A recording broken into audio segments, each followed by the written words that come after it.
আমরা অনেক সময় ভাবি মোহ কি।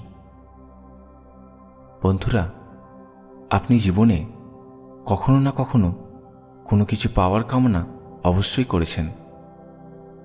আপনার এই যে কামনা, এই কামনা ভাবের আধারই হল মোহ। কিছু মানুষ বলেন মোহ বন্ধনের কারণ, আবার কেউ বলেন মোহ অবগুণ। কিন্তু এই দুটি কথাই সত্য নয়। কারণ কোনো ভাব কখনো গুণ হতে পারে, আবার কখনো সেটি অবগুণও হতে পারে। এবার আপনার মনে প্রশ্ন হতে পারে, তাহলে মোহ কি গুণ? হ্যাঁ বন্ধুরা, মোহ গুণ হতে পারে, যদি সেই মোহ একটি নির্দিষ্ট সীমার মধ্যে থাকে।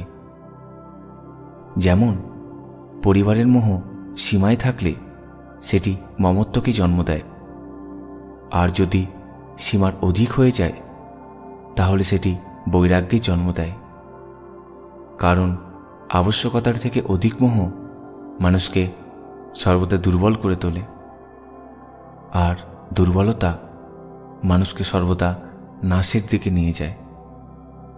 এই জন্য অবশ্যই বোঝা দরকার আমাদের কোথায় থামা উচিত আর এর সীমা কি।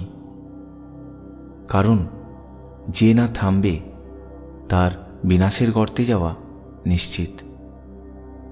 তাই বন্ধুরা, কোনো কিছুর মোহ থেকে সর্বদা সাবধান থাকুন।